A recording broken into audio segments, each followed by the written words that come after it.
Welcome to the Draftstars AFL show with Smatho and Roody.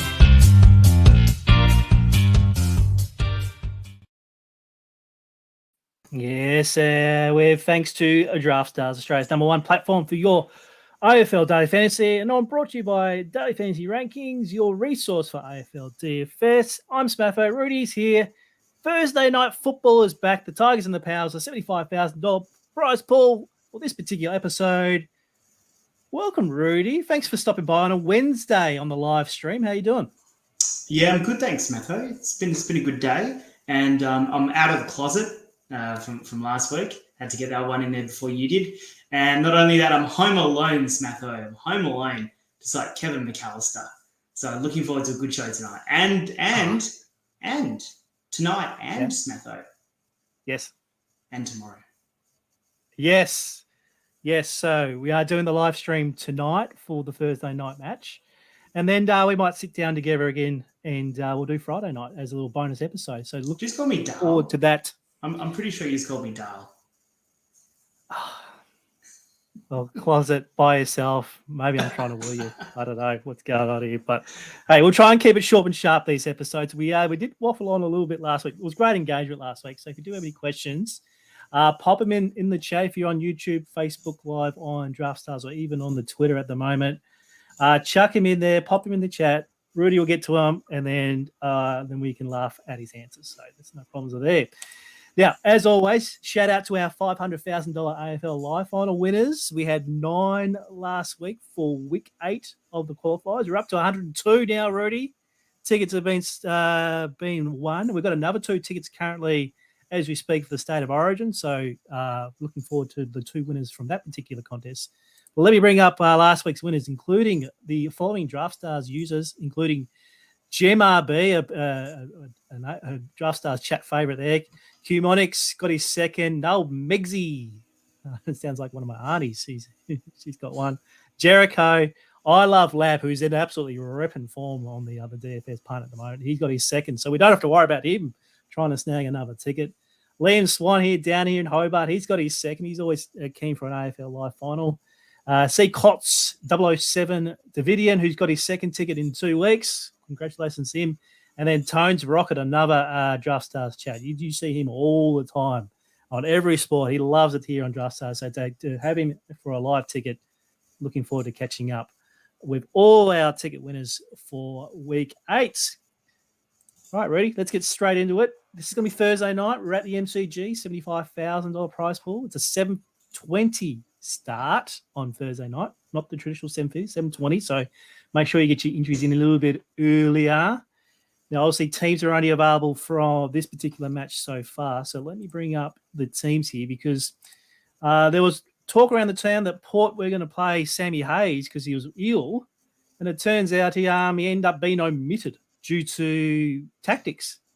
They didn't want to play a real tall ruckman. Maybe Sammy Hayes wasn't exactly going great guns anyway, but he's been omitted.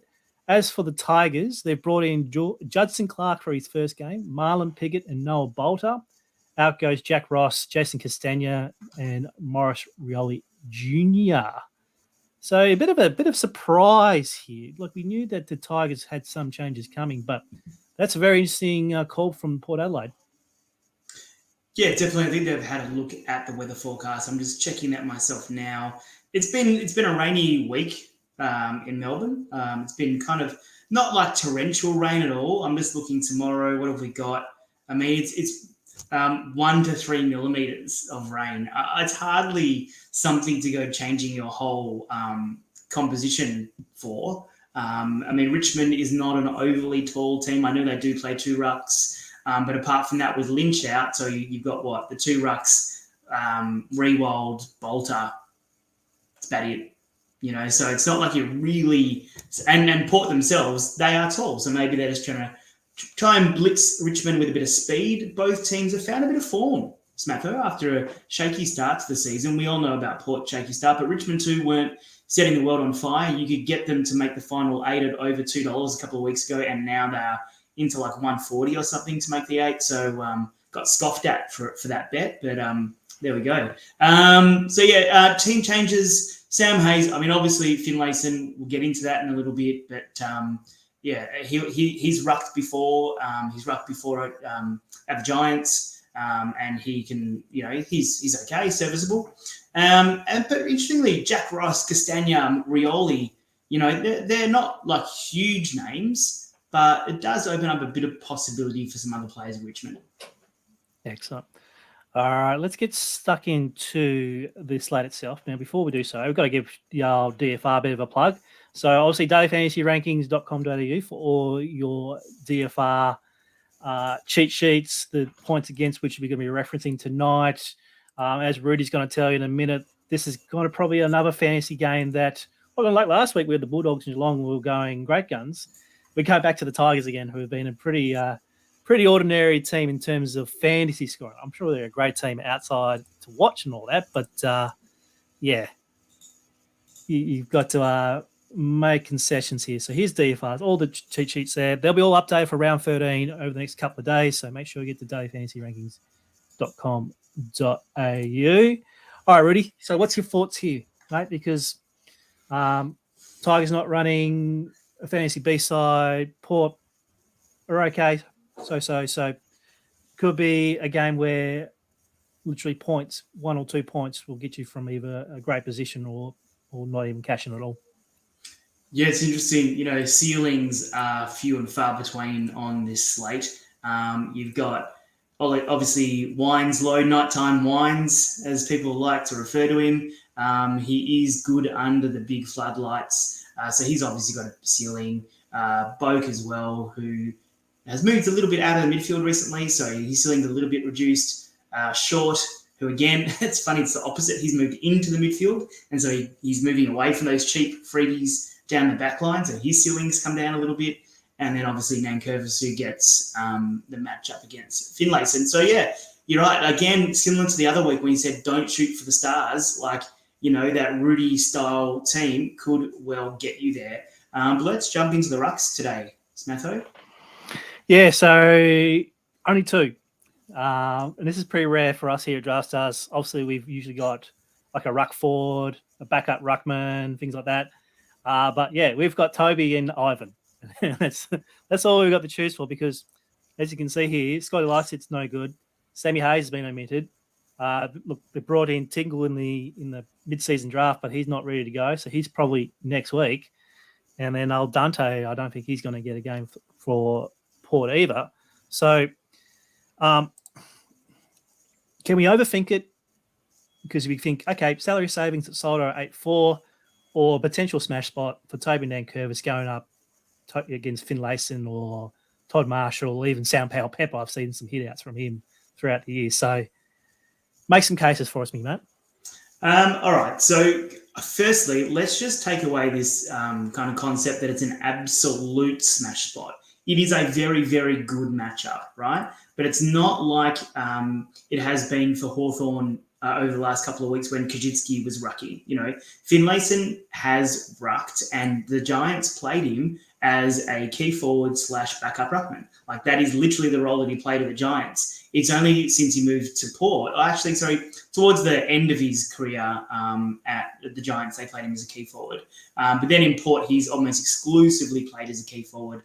Lysett was the main man and before he went down. And then Hayes, I think they'd probably be disappointed considering his Sandford form. But yeah, so look, Nankervis, we know he's that ceiling 110, 120.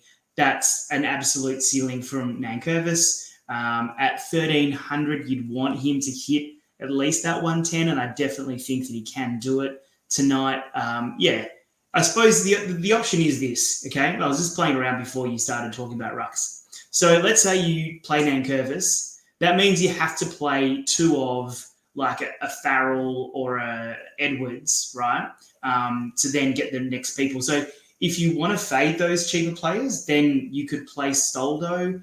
But, I mean, what's Soldo's range of outcomes, really? I mean, 40, 50, and then he'd probably have to kick a couple of goals to really make him the real value play. He'd have to kick a couple of goals, plus ruck a little bit more than his usual 25%, which I don't see happening. So, yeah, look, Nankervis and Finlayson, they're going to be seriously high owned. So if you want to go outside the box, chuck in Soldo. But if you are going Soldo, I would almost suggest fading Finlayson in that same team, and just go one ruck and throw caution to the wind. Let's talk about the conditions then. Obviously, you mentioned before, possibly 1 to 3 meals, cold, potential for more stoppages than anything, ball out of bounds. Yeah, ball don't you tied remember up. those good old days of the Draftstars chat? Is the weather going to affect tackles tonight, Smatho? Do you remember those ones? I mean, it's not what you think it is. It's the MCG, the famous best draining ground in the country. It's like I said, it's not like it's torrential rain. I just don't think there's any. Yeah, don't overthink it, mate.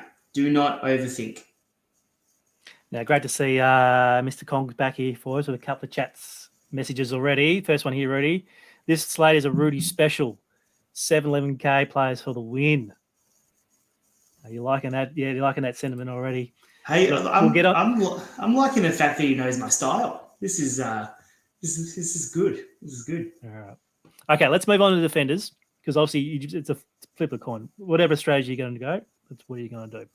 Now, as you've mentioned before, Jaden Short has gone into the midfield, and his form has kind of dipped under that 100-point threshold, an 86 and an 84 in his last 3. So he's at 15,440, still only a defender only.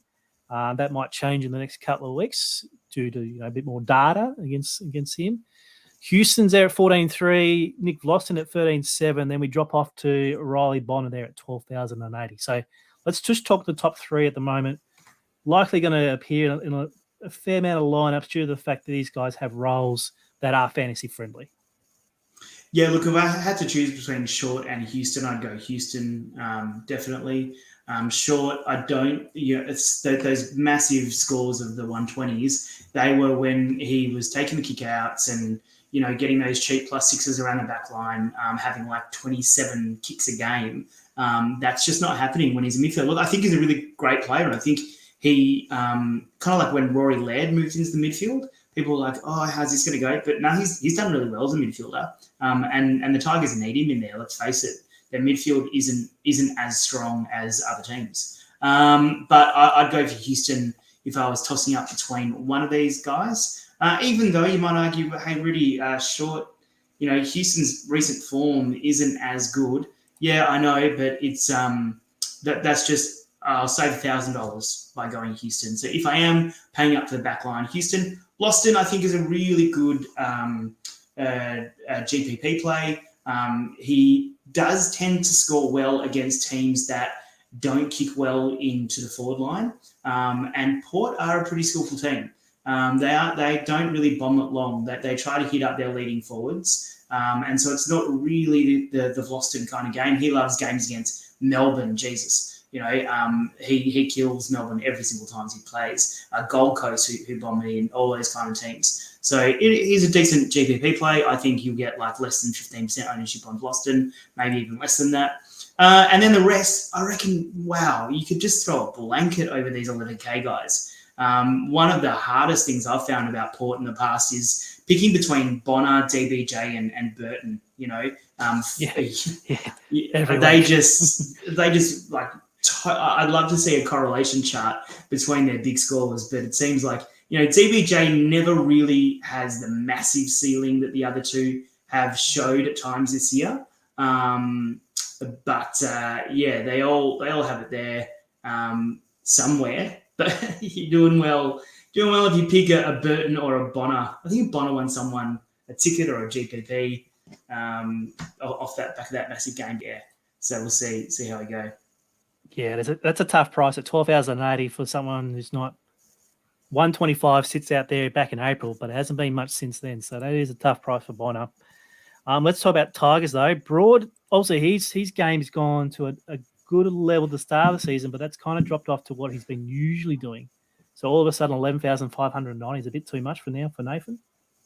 Yeah, I mean, I was really surprised when he was scoring those hundreds. I was like, who is this guy who's only known for that famous picture? Broad is not on my radar tonight at all. And that's right. And the other thing we haven't mentioned yet, Smatho, apologies, watchers, is that Port are absolute kryptonite to fantasy scoring. If you check on the Daily Fantasy Rankings website, I don't know what I called it then, dating website. If you check on DFR data tools, you'll see that Port are pretty much in points against almost dead last in every category. So just bear that in mind when you're picking your teams on our dating website. What happens when you're home alone? You start just doing some prep for the show, and you've stumbled across some particular websites that were no good. The reason why I was here on the Giants here, I was just looking up Finlayson's hit-outs from last year, so just don't mind me. Let me back up your claim that it is kryptonite, so let's have a look here. So, yeah, Port Adelaide backs, what's 17th? Centres, 15th. Forwards, what's that? 13th. Slightly better. And then maybe you can target them in the rucks, but obviously the rucks have been just no good this week. So, yeah, so that does back it up. So, obviously your commitment to the Tigers must be lacking. Yeah, I mean, it always is on these slates. You know, they've never been a massive fantasy scoring team. It's just not been their MO in all of Hardwick's tenure at the club that they don't rack up fantasy stats. All right, so that means I'm going to lower my eyes a little bit down the bottom of the list. There's a guy, can't even see me on screen there. Can't keep going. There he is. Yeah. The man-child himself, Lachie Jones. He hasn't scored. I mean, you look at that and you think, Roody, what are you on here? And, okay, I get that. But he has been the sub a couple of times and he has been injured a few times in those games. And so if you are looking for a bit of I don't know if it's a left field suggestion, just because the rest of the defensive options aren't great. So I actually don't mind. Like, I can carry a 50 from Jones. I don't mind that. And he does get the ball, and it's a relatively good matchup on a night when there aren't many good matchups to target. Port Adelaide defenders are a better matchup than others. So I don't mind going with a Houston Jones backline, actually. That's spoiler alert, that's going to be part of my team, I think. Now, a couple of comments here for you, Rudy. Obviously, here's Andrew saying, "Evening, boys. Good commitment during the state of origin there, Andrew. SOO. But thanks for tuning in. Now, this is what I'm going to ask you. A Baker Ralph Smith backline allows you to sack the rest of the team with mids. Now, the reason why Mr. Kong has named Mr. Baker, he's only 9,720. So we did skip over Baker. He's returned. They messed around with him at the beginning of the year as almost as like a small centre half forward, and it just like didn't work whatsoever. So in the last month and a bit, he's gone back to his best role, and so he's the one who's benefited from Short's move into the midfield. Ralph Smith is still it's not a bad call. I don't mind that one. I suppose actually Ralph Smith over my call of Jones is probably a better play in hindsight. Gives you a bit of a safer floor, that's for sure. But then if you go for a Baker Ralph Smith backline, you do also miss out on a slightly better matchup of the Port backs. Yeah, you're going against the data. You really want to trust that those just particular two players buck the trend there. So, any other players in the fence? There's a lot of key forwards there around that 7,000 to 8-9 there. That no key forwards that I'm looking at. Oh, sorry, no key defenders that I'm looking at. All right, excellent. All right, let's move on to the midfield. We get to see the old nighttime wines, the Brownlow medalist at 15,360. He's been going pretty well. 128 a couple of games ago, 86 before his bye. Travis Boak is probably going to be a question mark because if you look at his form, there's a 68.7 there, but as you can see, there's a 38 there when he had a stinker. 6-game average of 87, 15,000 seems a little bit too rich, but looks like a pretty good tournament play though. Yeah, definitely, especially if you think that most of the field, like wines, will be 50% owned, I reckon, tomorrow night. Just with the value that's on offer, it's really easy to fit in multiple 14K plus guys. So, yeah, I'm expecting Wines to be very popular. Boak, probably more like 35% owned, maybe 40. Yeah, he's been down on form, but the ceiling is there, especially if he does kick a few as well.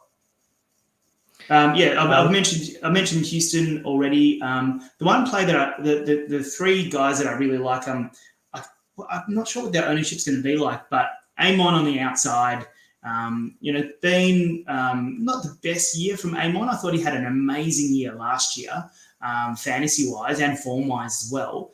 He's been down on form and fantasy production this year. Don't mind that as a bit of a outside-the-box play. And also the Port pairing of Butters and Rosie. Rosie, again, started the year off in terrible, terrible form on the flank. But since he's moved into the midfield, he has scored much, much better. Butters and Rosie, both really good plays. Then with Richmond's midfielders, so I missed anyone I wanted to mention there. So Prestia, of course, we know his role. Prestia and Cochin, they will be they're the engine room. So they'll handle the majority of the CBAs, of course. And Martin's actually been playing a bit more in the midfield than previously. I think he had 50% CBAs last weekend, Dusty. But again, for a ceiling game from Dusty, you really do need that 25 possessions, 3-goal game, which is always in his range of outcomes. I mean, the man is a 3-time Norm Smith medalist, but he's not someone I'll be targeting today. The other people on offer, Bolton, again, that ceiling, similar to Dusty. Jack Graham, that's the one that I don't mind at all, especially as a forward play. If you play him as a forward, that's a really good way to get some extra midfield exposure into your team. Especially if you don't want to go for the cheaper options in the forward line of, Finlayson, Kane Farrell, those kind of guys, is a good target. Anyone cheaper than that on your radar? These, the wingers, McIntosh, Pickett, yuck, Demont, Shane Edwards obviously has gone back into the midfield a little bit more recently, and that's a really solid floor if he's playing those midfield minutes. Especially Handy's got a forward status as well, so might be a bit of a waste if you pop him in the midfield here at 7,770. He's going to be pretty chalk. Any intel on Judson Clark? Yeah, from Judson having a great first name. That's a shocker, Judson. Absolute shocker. Unless he actually was Chris's son and then that would be quite apt. Yeah. Small forward. Got speed about him. Like for like, Morris Rioli, Castagna replacement. Yeah. Play buyer beware. And also on a night like tonight, there's just no need to play him. Have your Kane Farrell, Shane Edwards forward line, or Finlayson Edwards forward line, and there you go. On a question about Sam Powell-Pepper. Obviously here the DS officers were obviously monitoring the news out of Port Adelaide in terms of, who's going to be the ruckman. And obviously we landed on Finlayson. He'd probably do the majority of the work with Lambert. And then Powell-Pepper's name came up. And I'm thinking, why is Powell-Pepper being touted for a ruckman? And I've looked at his game log. He's got 9 hit-outs in his last 3 games. Yeah, but do me a favour, Smatho. I did a bit of research on the DFR website too. Can you go to the Port Adelaide CBA page, please? Yeah, I can do that. I can bring that right now. I'm on the Richmond one, actually. Here we go. So just scroll down a couple of teams and you'll see why I asked you to do that almost straight away. If you look down to Sam Powell-Pepper, 0 CBAs last week, 10% the week before, 0 the week before. Those hit-outs are occurring around the ground, most likely in the forward line, half forward line. He's 187 centimetres, right? So he goes into the ruck against Nank, who is he's only 199 Nankervis, but he's a bloody man mountain. He's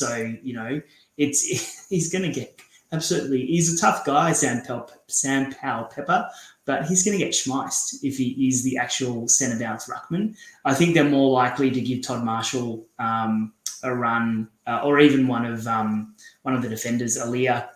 Didn't Aaliyah do a bit of rucking in his time at Sydney? I think that's a much better option than risking Sam Pepper as a CBA ruckman. In my defence, if it's absolutely pouring, 10 plus tackles are on the cards for Powell Pepper, but you'll have to monitor the web of that. Yeah, but he's not in the centre bounces. No. It's not like that he's already in the centre bounces like Dunkley, right? So Dunkley's a ruckman because if he's giving away the height, well, at least he's already an elite midfielder in the CBA. But Powell Pepper isn't, so there's no real benefit from playing him as an undersized ruck as there is with Dunkley. Any other midfielders you want to touch on here before we go to the forwards? No, I'm good. Let's go up. Okay. So forward line, obviously it's a paradise for midfielders in here with Martin, Gray and Powell Pepper there. Todd Marshall's at 10,000. Obviously, as a key forward, not much to go on with. Obviously, Tigers do have some good key defenders in Tarrant, etc. Charlie Dixon, 1 game back, didn't do much at 37 points there against Essendon. 2 goals in that 37. So, again, you have to take a bit of a flyer on him. Robbie Gray is a kind of enigma again. There's an 82 there, but at a 47. So he's like a yo-yo with his kind of scoring. Jack Rewald, it's 8-9. More like his mate Robbie Gray, very inconsistent as well. But with no Lynch, though, could we make a case for Rewald? Yeah, I think you definitely can. It's going to go to what you think is going to happen in this game. I'm a bit unsure about this one in terms of the actual outcome. Like I said, both teams have kind of turned around some dodgy early season form. I'm hoping this is a really good game, but just don't forget, Port Adelaide are fragile. They're really, really fragile. So if Richmond bring that traditional pressure game, which admittedly they haven't been bringing that much recently, Rewald for me is not someone I usually play, but you can make a case. Okay. All right, let's talk about Jeremy Finlayson, 8,750. Could he go Darcy Cameron beast mode? Is this the game that he says, yes, I am the show. This is the reason why you got me here. I'm around the ball. I'm doing what I can. 8,750. I have a ceiling in me. Yes, no, sure. Yeah, so maybe not. Yeah, I think Darcy Cameron has been waiting for this opportunity for many, many years, and he's a bona fide mobile ruckman. I'm not putting him anywhere near the Tim English, kind of category that is Darcy Cameron, but he's grabbing this opportunity. So I don't think you can make that comparison. Finlayson could, and this is where I struggle, right? He could just as much chance as being absolute chalk fail as he is being you can't not play him chalk. You know what I mean?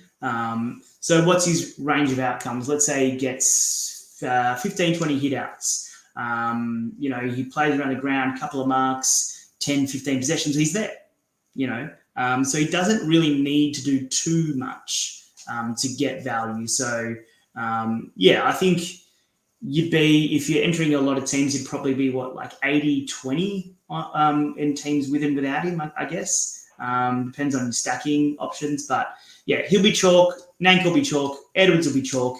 Differentiate other places. Simple as that. Yeah. Yeah, if you're going to be shoving Edwards, Finlayson team, that's your chalk. And then you're kind of missing out. And any of these guys like Martin and Graham, but as we've gone through the options already, there's nothing really standing out, just thinking, well, I could play this guy over the chalk right now. Yeah, definitely. And, it's that there are going to be chalky lineups. We'll see. Excellent. All right. That's position by position for the Tigers and the Power. I didn't check your progress last week. It seemed like a really good side that you built last week. So hopefully this week's side is with the goods. Who are we looking for in this particular game, mate? All right. So I've had two kind of plays on this, and I think I'm going to go for. Admittedly, it is a bit of a chalky lineup, but I'm going to lock it in anyway and see how we go. So give me Nankervis in the ruck, please. Yep, no problems at all. And then I'm going to go. Who was it? It wasn't King Kong. It was someone else who reminded me of Baker. Who was that? Me. No, it was someone who made a comment. It wasn't you. You're not smart enough. It was King. It was King. Yeah. Okay. Cool. So yeah, let's do it for him. Let's lock in. This one's for you, King. Baker and Ralph Smith in the back line, please. Excellent. All right. So you talked yourself out of Lockie Jones. There you go. And you're going against the data, as they say. All right. Let's have a look at your mids.